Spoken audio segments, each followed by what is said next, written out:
Ladies and gents, welcome to A. Thompson and Other Disappointments, brought to you by Funk27, Discontent Providers, and Global Butterflies, bringing trans and non-binary awareness to the business community. Go to globalbutterflies.com.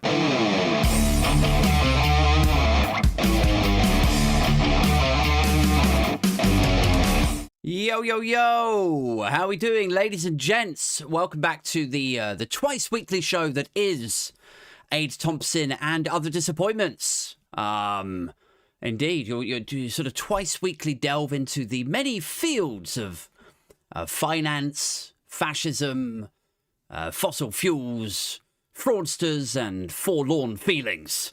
I am your host, Aid Thompson, and allow me to take you by the hand once more through the maze of media, news, politics, and dystopia. And as we all try to make sense of the senseless, realistically over the usual freshly rolled bifter, can of IPA, or indeed a pint of wine, guys. Whatever's your poison. First off, big shout out to the Patreons, and indeed to our first YouTube community member, Christine Cash. What's up? Sending a beautiful, bodacious booge out into the ether to all of you. And I will, of course, I should probably mention, be in the Patreon Discord chat with all of you after the show. Secondly, what's up to the new followers, guys? Loads of new followers this week. It's been wild. Been a bit of a mad week on the old Twitter and YouTube. A couple of threads on Twitter kind of blew up, and then a few videos on YouTube did really well. Or at least better than they have done historically, you know? Like, I think they did well, but if Tan got my views, she'd fucking kill herself. She really would. But for me, it's been a good week compared to how I've historically performed on here. Mostly because, historically I've propelled myself into a shadow ban sort of thing, by trying to sneak stuff past the algorithm, like it asks you if this is monetizable content. Do you think this is ready to be monetized or promoted? And you just go, yeah, it's all right. Or like I'd get myself in trouble with like things that I thought were forgivable in context, But if ever you saw the footage of it like clipped outside the context, then I'd be in trouble, sort of thing, But I thought, like, as long as it's contextualized properly, right? And as long as I've said this stuff isn't for kids, this is only for adults, I thought it'd be okay. Like, I suppose an example would be helpful, wouldn't it? Like, I would do a video about the government. No surprises there. But it would be about, let's say it would be about an international conflict. Okay, I won't get specific here. And I would crack a joke in the video that would effectively be an exaggeration, right? It would be a parody of how callous and clueless the government are with regards to this international conflict. Or indeed, it would be about how cowardly I think Keir Starmer has been with regards to this international conflict. That would be the angle. But I would exaggerate and parody their cowardice and callousness, right? On their attacks or their lack of action against this certain demographic or race or religion of people sort of thing, right? Do you understand? I think you understand what I'm getting at. So, like, I don't want to labour the point here, but, like, the content I was doing, like, the sort of mini skit, the little sketch kind of thing, it would be like it's not me saying the thing, right? Like, I'm like darkly mocking, admittedly, but I am mocking the people at fault, not the people getting slaughtered, right? That is a very important distinction to comprehend there. I'm not mocking innocent people getting slaughtered. I hardly ever do that. So, but anyway, grapple with that distinction right now, dear listeners.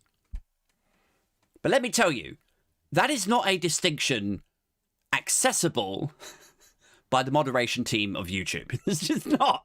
That is a layer too deep for their comedic sensibilities.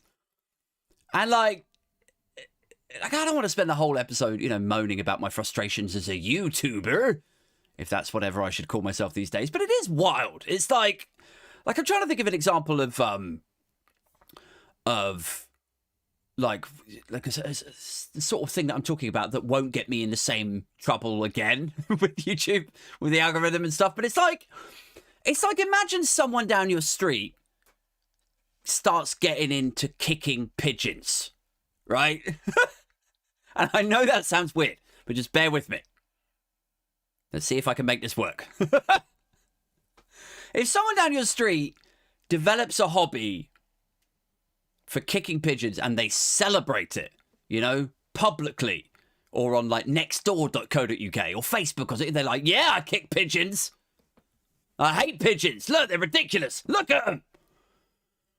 And obviously that's wrong, right?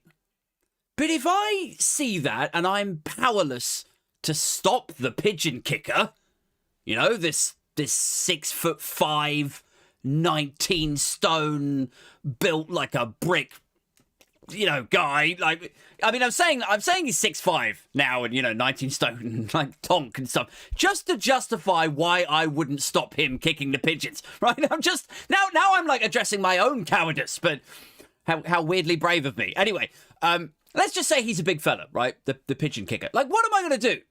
What am I going to do against that guy, the pigeon kicker? I'm powerless. Look at me. I'm 5'8", and I'm barely 11 stone. Do you think I'm going to pick a fight with that guy?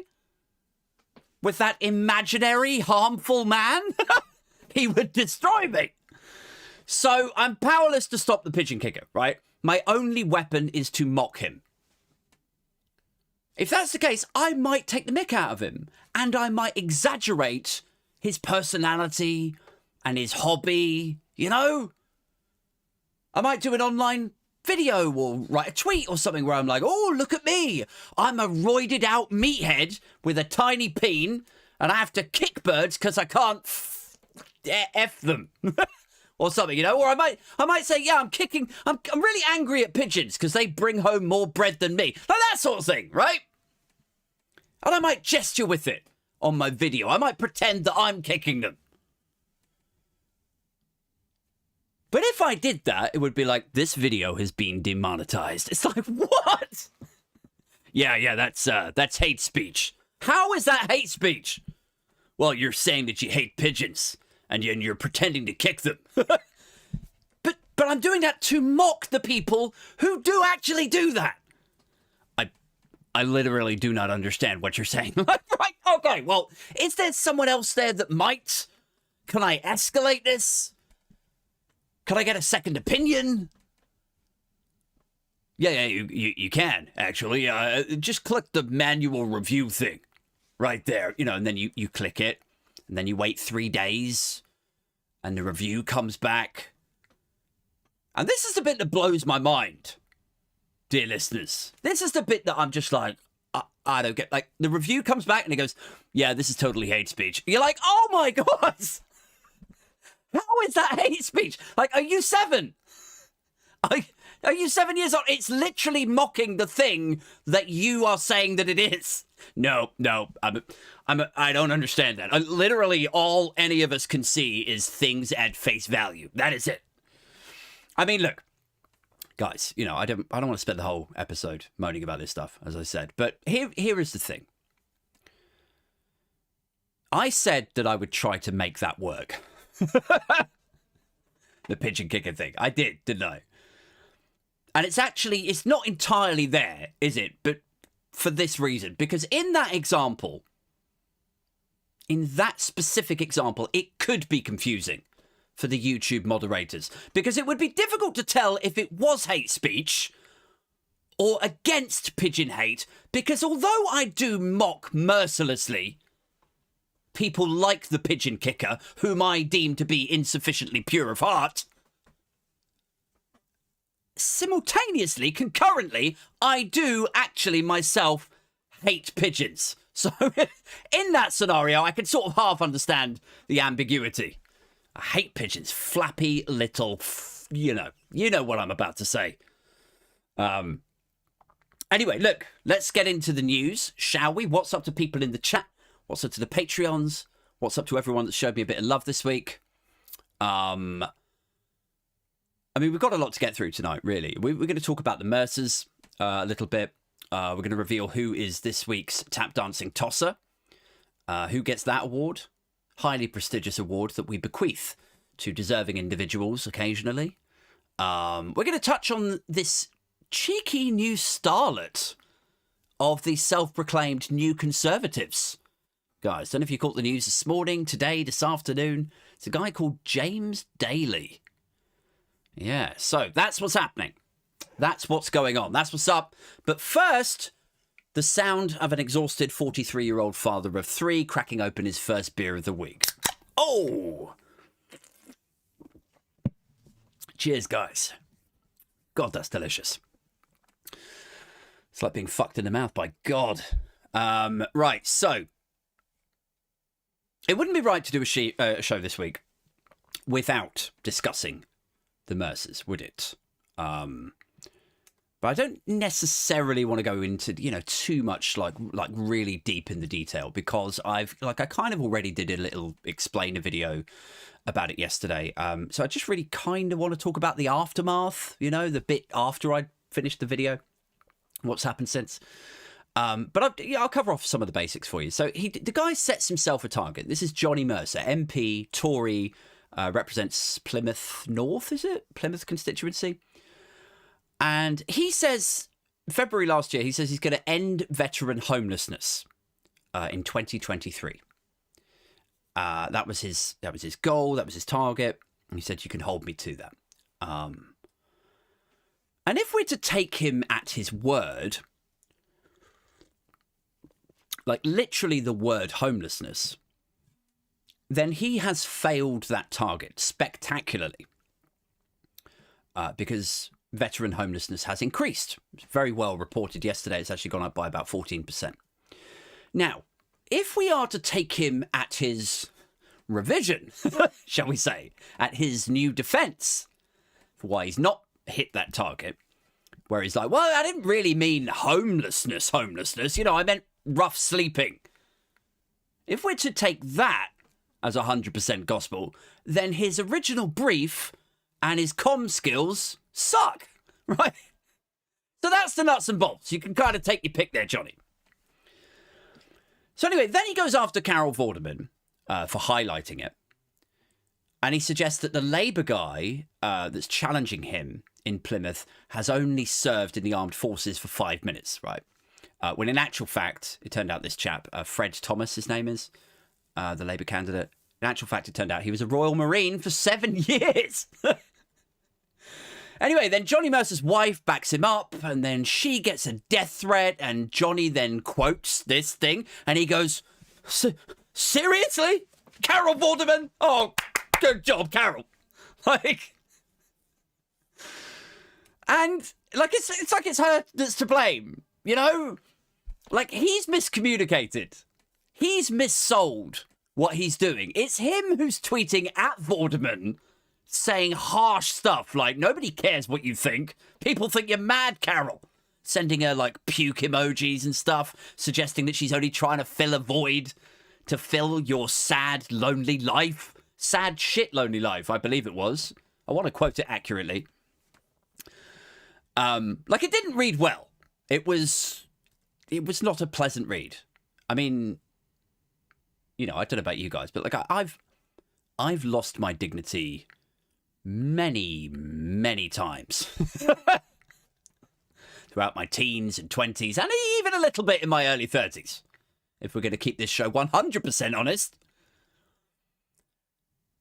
But in that lived experience, I do feel qualified to comment here that Johnny Mercer was hardly covering himself in glory yesterday. With those tweets, with the puke emojis, with your, this is only to fill your sad, shit, lonely life stuff. Wasn't covering himself in glory. I've said some stupid stuff in my time. I really have. I've got so hammered in Tenerife that I you know, I once fell asleep in a load of rubbish bins, like bin bags and stuff, you know? Not a great look. But I feel like mis-selling something and then sending puke emojis to the people that are pointing it out. I feel like, you know, at this age, Johnny, really, you know? Like, we've all got hammered in Tenerife when we were teenagers, haven't we? So my indignity is forgivable, I think. But how old is Mercer? How old is Johnny Mercer? Like, what is he, like, 47? 45, maybe? Like, how old is he? Does anybody in the chat know? How old is Johnny Mercer? The answer to that question, guys, is too old to be taking criticism this badly. That's how old he is. Like, I swear to God, like, there will be Plymouth Conservatives, staff members of his, right now out there who have worked their whole year on Mercer's initiative to try and house veterans, right? Who probably then saw his tweets yesterday and they were like, oh my God, I think I might go and work at the end of the pier in a dancing bear costume, you know, or something with more dignity than Johnny Mercer's office now. But yeah. Anyway, so his wife gets a death threat and he's like, oh, thanks a lot, Carol. And which is, you know, look, I don't want anyone to think I'm ripping into him or her for receiving a death threat. You know, obviously that's not okay. Nobody needs to be sending malicious communications to anyone, even Tories. It's not like we can handle Johnny Mercer without any of that nonsense. We can. But to blame it on Vorderman, it's like, oh, nice one, Carol. It's like if the roided out guy that kicks the pigeons and like I put the video out about it and then, you know, I highlight the fact that he's kicking the pigeons and then, you know, someone threatens the pigeon kicker, like, oi, pigeon kicker, we're going to hunt you down. And then imagine the pigeon kicker turns up on my porch in tears and he's like, look at the hostile behaviour that I'm having to endure. This is your fault, Hate. Like, no, that is ridiculous. This all started with you kicking the pigeons, mate. Do you understand? I'm mixing my metaphors and stories here a little bit, but,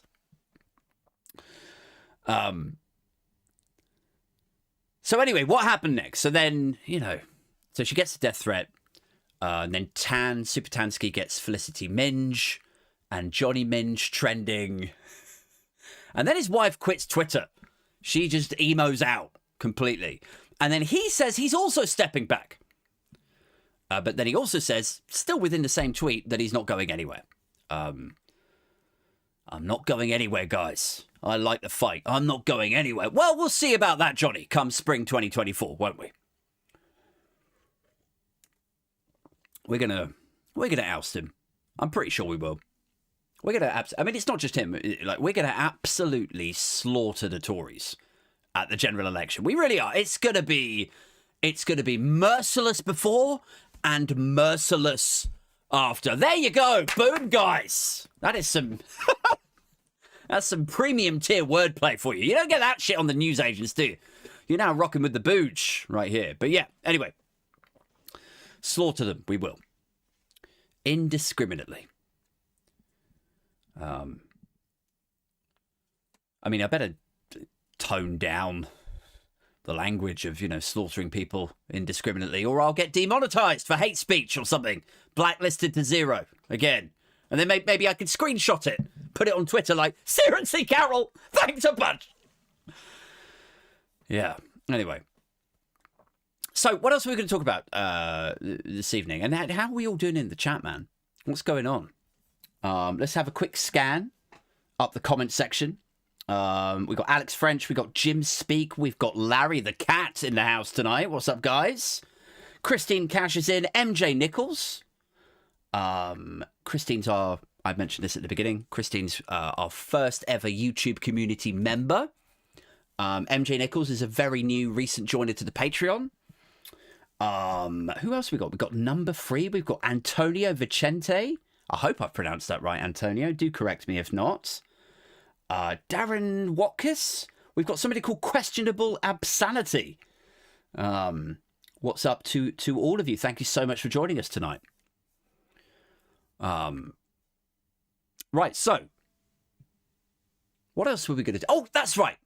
This week's Tap Dancing Tosser Award. Who has showcased their own cretiny this week that we wish to celebrate? So, this week, the award has gone out to, in a crowded field, it must be said. I mean, less a crowded field and more a charmless fucking mosh pit of sociopaths is what it feels like the last week or so. But this week's Tap Dancing Tosser Award, it just narrowly misses Johnny Mercer for the reasons that I've outlined. You know, he should certainly be considered a nominee. It narrowly misses him, and then it ricochets off what looks like a medicinal bottle positioned suspiciously near James Cleverly for what did James Cleverly do again? He did a couple of things this week, didn't he? Really outdid himself. Oh, that's right. So he cracked the Hypno joke, right? We all know that. But then there was something else. Oh yeah, right. Okay, I remember now. He tried to claim credit for the weather. He tried to claim credit for the British weather. He was like, look, no small boats today. Not one. You go out there, you try and count a small boat. Yeah, there's not one. The plan is working. And everyone's, marveling at him. They're like, like they're pointing out to the sea with the gale force winds and like tidal waves and shit. Look, there's no boats out there. I can see that, James. Like, is Cleverly this stupid, do you think? Like, does he really think he could get away with something like that? Like, he thinks people aren't just going to check the weather and conclude that maybe it was too dangerous? Even for the heartless people traffickers? Even they are like, you know what? It's a bit much out there, isn't it? Like, he doesn't think people can figure that out. Really? It's beyond journalists and activists and opposing political figures. It's beyond their ability to go on weather.co.uk. Really? Okay. Like, here is a guy who understands the concept of fact-checking, because it was his department that created the fake Fact Check UK Twitter account at the the 2019 general election. Do you remember that? That was his team. So he understands the concept of fact-checking and research and analysis, but simultaneously he thinks it's beyond our ability to research just by going on the weather app. It's incredible. Incredible cognitive dissonance. Should win an award. Although not this week. Not even that gets you this award. But yeah, seriously, like Cleverly is so weird and dumbly careerist, Like, there's no boats out there. Yeah, because there's tidal waves. Gale force wind. It's basically a hurricane. Yeah, but there's no boats. So, like, he's the sort of dumbly careerist cretin that you would, like, he's the sort of guy where it would be a heat wave. Like, it'd be a real serious climate change heat wave. You'd be, like, pensioners dying over here because they can't take the heat and it's too hot for kids. They can't leave the house. Trains are a mess. Infrastructure's just collapsing because the steel on the rail is expanding in the heat. And everyone's like, God, when is this heat ever going to let up? And then the nighttime comes. And Cleverly's like, you're welcome.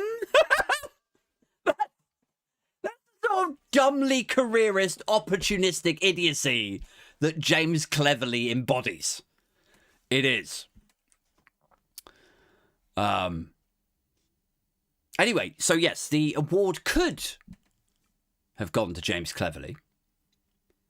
But you got a narrow escape this week, Jimmy Dimley.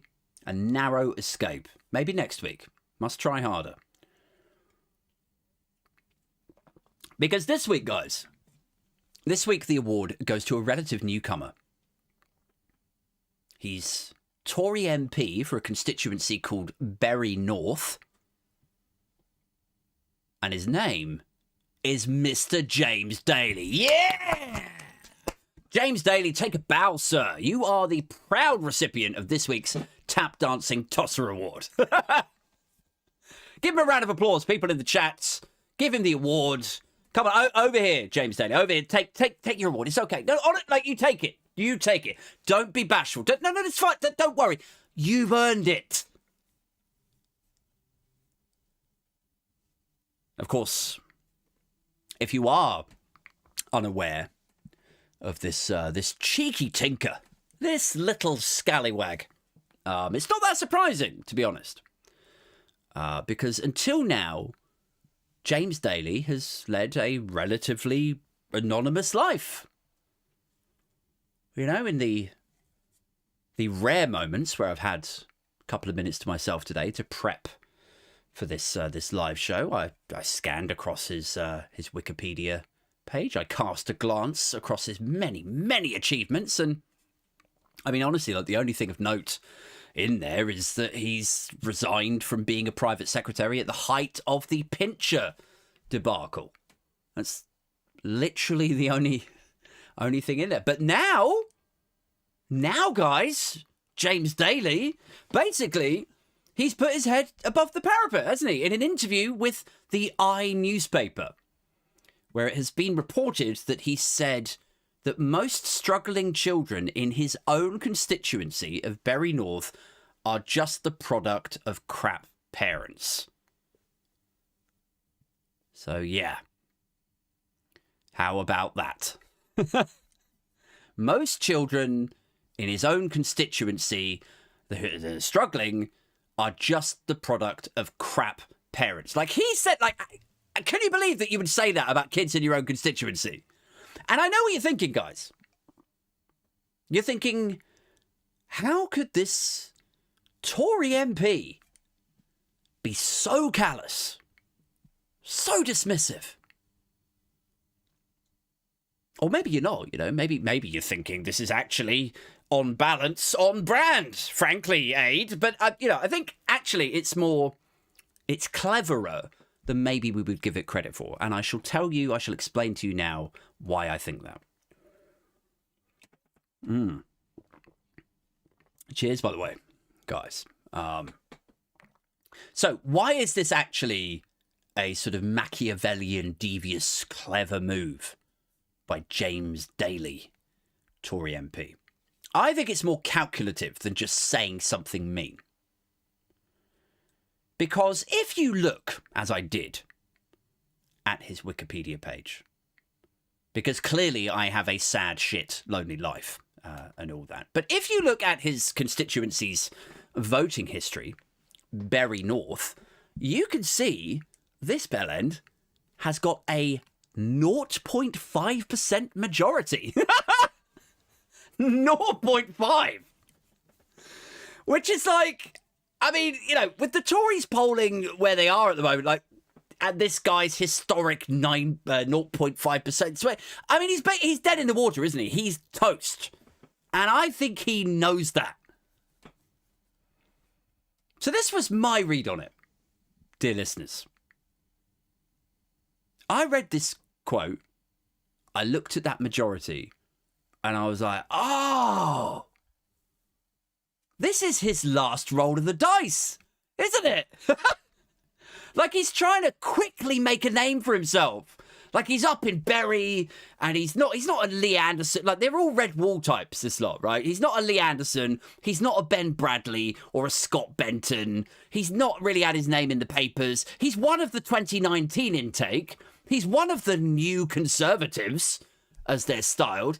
But this is his last few weeks to make himself to be enough of a bubbling cauldron of human waste that he might get some work after the election on GB News when he's lost his seat. Like, that is all this is. Like, it helps if you think of this sort of stuff. When they come out with callous nonsense like this, it really does help if you think of it as an audition tape. You know? Like, They want people, GB News and so on, they want people who'll say outrageous and cruel things, right? They want people who'll say stuff like, refugees should F off back to France, right? Or council estate kids will only spend their dole money on crack and brothels, or like whatever it was that Ben Bradley came out with. And this guy sees that, and he sees like TikTok, TikTok, TikTok, TikTok. He knows he's going to be out, so he sees that, and he's just like, all right, here's my time to shine, right? And he clears his throat, and he pulls the mic close, and he comes out and he goes, maybe we should put all the povers into camps. Like, the journalist is like, whoa, no, that's too far, James Daly. That is too far. Can't you just tone it down? Tone it down a little. Oh, okay, I'll say something about crap parents, lazy parents, struggling children. Something a little bit mad. I'll work me way up to such. I'm struggling with the accent now. But I honestly think like that's the idea behind it, you know? Say something outrageous quickly now, get your name in the headlines, and then just be the next Suella or Ben Bradley or Lee Anderson and just, you know, wait for the calls to come in. Wait for that call from the producer. Oh, hi, James. Hi. Yeah, hi. Big fan of your work. Really, really am. Massive fan of the work that you did on the like the producer will be like combing through the Wikipedia page. Yeah, big fan of your work on the I haven't got long, so I'll just get straight to the point. Basically, you say outrageous stuff, James, and it really sends the lefties into meltdown. They start tweeting about it. It all goes viral and stuff. So we were wondering if you could come on and say something titillating on the show. Get something to go viral for us and shareable out there. Like that's what he's going for, isn't it? That's the new gig. The new game for these new conservatives. Which, you know, I have to say I quite like the name. You know, the name is just perfect. The name is just like I read what he said. And I was like, oh, this guy thinks that struggling kids are just the result of crap parents. Okay. And then I panned out and I saw the other new conservatives. You know, it's people like Jonathan Gullis, you know, who seem to think that teachers were striking, not because like they want better paying conditions and a fairer deal, but because they're trying to force some leftist agenda. That was his take on it. Then there's Leanderthal. You know, we don't need to go into his rich history of targeting the traveller communities and the F off back to France stuff and bring back the death penalty. Like, I read this guy's comments and I panned out and saw all of this lot and it says, like, the new I was like, the new conservatives. New. The new oh, just like the old conservatives. They're really, isn't it? Like, it's the most pointless rebrand. We're the new Tories. Oh, are you? Okay. What's different about you? Well, we're white, racist, cruel, and sociopathic. Oh, right, okay. I mean, you could have just said we're the Tories. Saved yourself some breath. But yeah, I don't know. This guy's getting a lot of blowback now, isn't he? For the things that he said, and you know what? Rightly so. But I just want to say that, you know, I'll say this very quickly. I just want to, you know, round this episode off, if you like, quickly and earnestly by saying this, guys. You know, I know what he said was insensitive, and I know it probably came off as ignorant and unhelpful. But just try to remember that in the dizzy rush of social media, in the eye of the crossfire hurricane that is modern politics, where emotions run high, and sometimes it can just be all too easy to fire off a violent and threatening DM to someone, let's just try to say this to yourself. Just take a second and repeat after me, okay? Seriously, Carol? Seriously? Oh, nice one, Carol. Nice one. Guys, that's it from me. I'm jumping straight over to the Discord now to chat with the Patreons and the members. This episode will now go private very, very shortly after I wrap up, but then it'll be accessible to the Patreons and the members and so on. Look, if you're not in a position to support the show via either YouTube community or Patreon, don't worry, because Wednesday's episode, that will be coming off private, like momentarily. That's going to go on YouTube now, so you could jump onto that if you want to. It's also already out on Spotify and Apple. Once again, big shouts to all of those who continue to support the show and everyone that's been showing love on Twitter and YouTube this week. Really does mean the world to me. And if you want to leave me a comment or drop me a super thanks or whatever the thing is, where you can, it's like you can donate to the show, like donate £2 or something. That's great. I'll spend it on a coffee in the morning.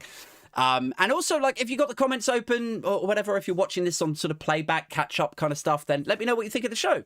What you think of the paper review thing that I do, or the punk politics bits. Unless it's mean stuff, unless you're going to tell me mean things, because, clearly you probably want to save that for the GB News audition tape. That's it from me for now. Thank you so much for watching. Until next time, take care of yourselves. Keep it strictly #Booge and keep it strictly #Bibfluencer. I'm out, this Mother Hubbard.